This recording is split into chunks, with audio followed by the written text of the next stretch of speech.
Jumbo sukses 10 juta bay jadi film terlaris nomor satu dalam sejarah film Indonesia terlaris dalam Yes. sejarah sebelum akhirnya patah sama Agalain 2 ya. Dan Visinema bersama Rian Adriandi lagi Iya. tampil lagi nih Lebaran juga mau mengulang sukses Jumbo.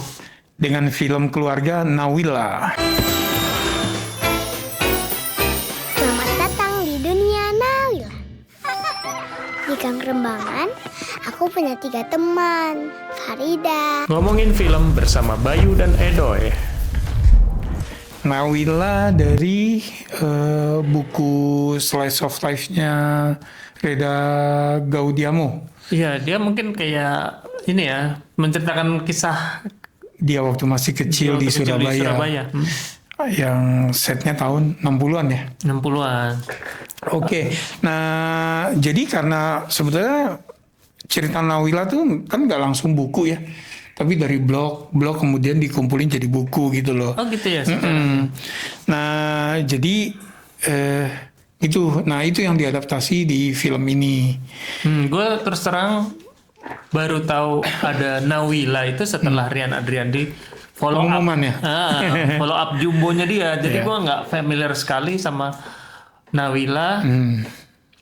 Baru tahu kalau ada Nawila. Tapi ternyata banyak penggemarnya juga ya. Iya, bukunya. ternyata udah banyak bukunya juga udah cetakan keberapa Karena gitu ya. terbit di Inggris juga ya. Oke, jadi Bukunya Nawila, udah ada 3 apa 4 gitu ya. Oke. Nawila ini ya bercerita tentang itu kehidupan masa kecilnya.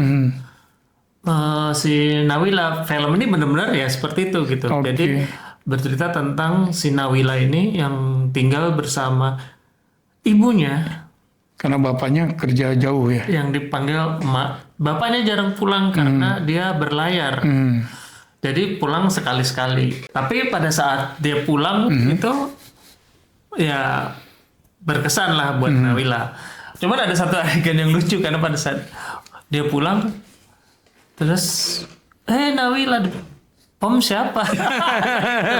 Oke. Ya gitu. Jadi si Nawila ini anak yang pinter ya.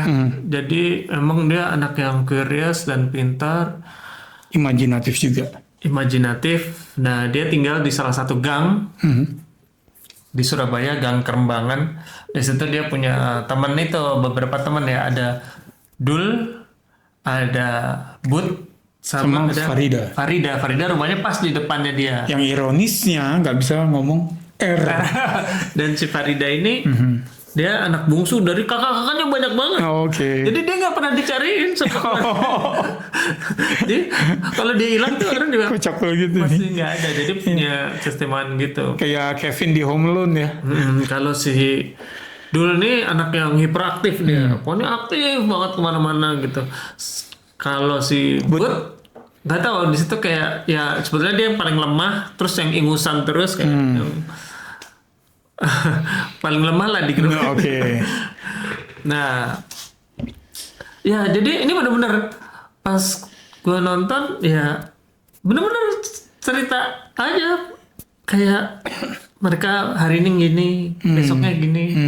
Jadi kayak slice of life aja. Oh, oke. Kalau misalnya orang yang familiar dengan anime Jepang banyak tuh yang genre-nya Slice of life yang praktis plotless gitu ya. Iya, jadi mungkin yang istimewa di sini adalah ini digarap sama Rian yang memang spesialisanya animasi.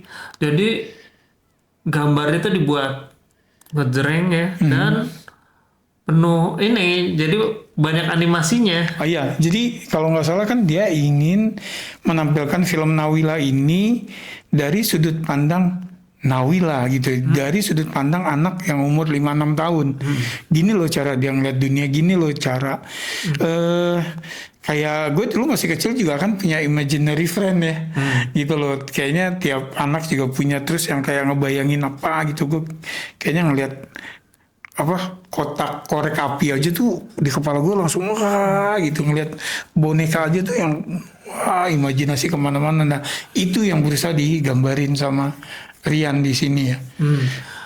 Ya jadi sebetulnya sih ya gitu ceritanya. Gue nggak tahu harus mau ceritanya apa. Iya. Orang ceritanya jadi udah mungkin seperti di bukunya ya. Iya. Chapter 1 ini, chapter 2 ini, chapter 3. Karena gue nggak pernah lihat bukunya. Gue mau nebaknya bahwa film ini benar-benar setia sama bukunya, bahwa ya udah nggak ada plot aja. Abis ini tato ini. Jadi nggak ada plot besar, tapi berisi kejadian-kejadian kecil yang terjadi di film adalah momen-momen ya. Ini disclaimer juga, gue nggak nonton, yang nonton Bayu gitu kan. Kalau dari trailer gue ngeliat kayak ada dialog yang ini udah waktunya Nawila sekolah. Emang dia nggak sekolah, Bay? Apa namanya? Ya karena anaknya pintar ya, terus ibunya pikir ngapain Nawila sekolah? Aku ajarin aja di sini di rumah gitu. Jadi dia bisa sendiri, udah bisa, lain orang yang sekolah aja belum bisa baca, dia udah bisa baca gitu. Homeschooling gitu ya, homeschooling itu belum populer ya? Iya, dia homeschooling gitu. Cuman memang ada satu arc di film ini di mana school arc, di mana dia ini pengen sekolah. Gitu. Kalau menurut gue ya film ini ya kita bisa lihat lah dari trailernya. Kayaknya belum pernah ada film Indonesia yang kayak gini gitu ya. Jadi bagi gue ya luar biasa ya. Jadi kayak fantasinya itu hidup gitu. Karena memang udah jagoannya si Rian Adrian sebetulnya ini genre yang gue suka banget loh. Film yang banyak animasinya tapi apa namanya bukan tempelan gitu. Merupakan bagian dari filmnya itu. Kalau mungkin Emily ya. Emily kan banyak tuh animasinya. Nah, gue suka tuh film-film kayak gitu. Nah, ini kayak Fabel ya berarti ya. Dan yang utama adalah Rian Adrian ini beruntung bisa menemukan pemeran Nawila ini karena dia dapat banget. Luisa Adrina. Jadi yang main ini memang rata-rata pendatang baru ya, Bay? Iya, karena umur 5 tahun, 6 tahun. Iya. Ada sih satu yang udah pernah main film juga. Iya, udah. Gini, kalau di trailer juga kan sama di cast reveal tuh banyak banget ya cameo-nya ya, Bay. Gitu loh. Jadi kayak ada Melissa Karim, Ira Wibowo, ada yang bahkan kayak jarang disebut, ada Kawai Labiba, ada Vita Anggriani. Nah itu bener-bener cuman oh gitu ya. Cuman bener cameo. Gitu. Oke. Yang utama di sini adalah Nawila dan Emak. Nah, emaknya ini diperankan oleh Irma Rihi yang di film sebelumnya, gue nggak tahu film pertamanya kali ya. Ya. Itu Women from Rote Island. Dia kan jadi yang PTSD yang setengah gila gitu. Transformasinya luar biasa banget dari sini gitu. Jadi gue udah ngefans di film Women from Rote Island dan di keras itu film keras. Di sini wah keren. Keren karena dia nggak kelihatan itu semua yang di Rote Island. Beda banget. Tapi dia kayaknya memang kalau dari sosok tuh yang karena dia timur ya, itu kayak yang karismatik, keras tapi cara bicaranya lembut gitu ya. Jadi dia emang keras Nawila juga bangor ya. Yang bisa dibilang galak tapi memang dia tegas gitu. Lo harus bener jadi orang gitu. Menurut gua sih masih oke aja, mungkin agak jarang sekarang orang tua yang setegas itu. Oke, apalagi yang berkesan? Visual effects ya, DOP kita tahu Yadi Sugandi yang memang udah veteran banget nih. Gitu dari zamannya Riri Riza, ada yang jadi Pawilanya kan Junior Lim itu gue termasuk yang suka. Dia memang sekarang jarang muncul ya, tapi di pertengahan 2000-an gitu dia sering. Yang berkesan buat gue ketika dia di film bareng Nirina tuh yang Kamulah Satu-Satunya gitu, gue terkesan banget di situ gitu. Iya oke sih, cuman karena ya porsinya dikit gitu. Dan ini film hangat ya, menurut gue sih cocok banget buat Lebaran. Kayaknya kalau melihat kelebihannya di reviewer lain udah banyak membahas ya. Cuman memang gue akan cerita sedikit yang apa ya, yang bagi gue ini agak kurang. Poin kurangnya. Apa tuh, Boy? Karena ya gitu ya. Satu, karena ini ya seperti tadi tuh slice of life yang mengalir aja gitu, nggak ada plotnya jadi kayaknya, sehingga untuk orang dewasa ada ketakutan akan bikin bosen. Kayak gue mungkin 10 menit pertama kayak wah bagus gambarnya gitu, tapi karena nggak ada plotnya itu jadinya ada kemungkinan untuk boring. Tapi kalau gue ngeliat anak-anak di sekitar gue mah suka-suka aja gitu ya, menghibur buat anak-anak. Walaupun setelah setengah, terutama yang school arc itu, nah itu baru gue melihat seru nih gitu. Ketika Nawila ketemu dengan anak-anak lain ya. Iya, ketika ada ketegangan di film itu, ada konflik gitu. Sebelumnya kan nggak ada konflik, udah jalan aja gitu. Rian kan juga sutradara baru ya. Gua ya terus terang Jumbo sukses ya, dia berhak melakukan apa aja. Oh, lo merasa Rian terlalu setia sama buku Nawila? Terlalu setia, padahal struktur buku dan struktur film kan beda. Nah, kita lihat aja, maksudnya kalau ini kan film anak dan keluarga, anak-anak happy sih nggak masalah gitu. Gue kebetulan nonton sendiri dan gue ngerasa ya sempet agak boring di depannya gitu. Ya ini valid-valid aja ya, karena kan dari sudut pandang orang dewasa gitu kan ya. Nah, gue nggak ngomong filmnya jelek, gue ngomong waduh, mata sih udah Ya terpesona oleh visualnya tuh yang memang dari visualnya. trailer udah kelihatan banget. Nah, tapi jadinya kalau menurut gue ada momen-momen, terutama di klimaksnya, yang gue gak akan cerita itu apa, yang kalau misalnya di struktur lain itu bisa dibuild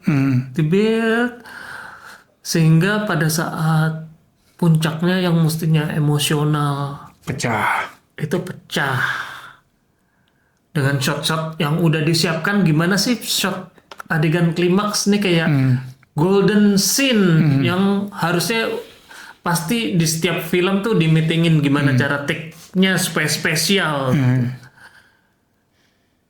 Sayang sekali bagi gua nggak dapet. Oke, anti klimaks ya. Pas di klimaksnya. Oke. Apakah gue meneteskan air mata? Di beberapa tempat ya. Jadi seperti beberapa kali gue bilang sama lo, kalau gue meneteskan air mata bukan karena adegan sedih, itu sukses buat lo ya. Buat gue sukses karena gue tergerak untuk itu. Cuman gue sayangkan aja pada saat, maksudnya ya bagi gue klimaksnya nggak pecah karena bagi gue kurang terbuild dengan baik.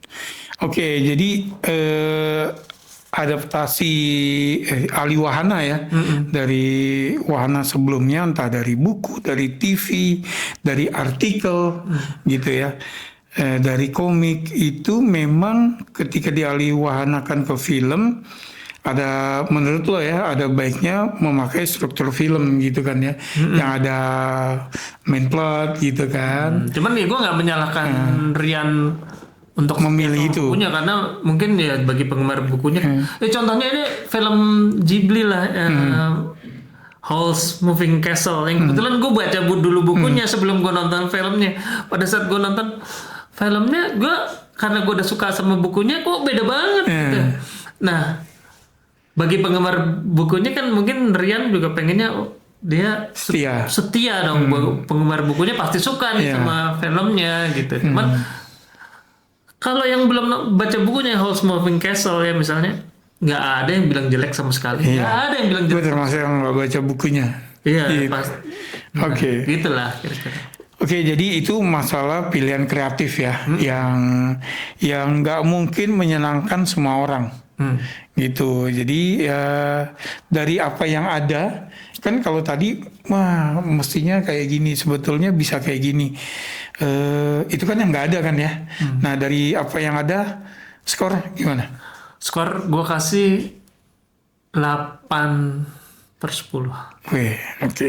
Ini kayaknya film lebaran, 3 film lebaran yang lo nonton minimal 8 semua Minimal nih. 8. Ini mungkin bisa naik setengah lagi kalau gue nonton yang kedua. Jadi gue nonton pertama gue kasih 8 karena gue nggak ngerasa klimaksnya gue dapet.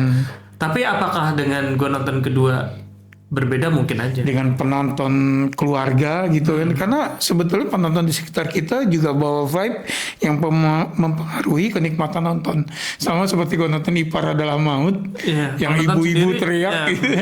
Nah itu seru banget itu, cinematic experience. Nah itu mempengaruhi kita menilai sebuah film juga, gitu ya, pengalaman nontonnya. Oke, kamu udah nonton kan? Udah berapa hari rilis juga ya. Sependapat gak sama opini Bayu? Ini film yang luar biasa, gambarnya bagus, ceritanya bagus. Yang jarang banget dibikin ya seperti Ya, ini. hangat, eksekusinya luar biasa, nggak usah ditanya. Cuman memang ada beberapa poin yang tadi gue udah cerita yang membuat nilainya berkurang di mata gue. Ya, oke. Silakan tulis komen kamu. Makasih udah mampir. Sampai ketemu di film berikutnya. Salam.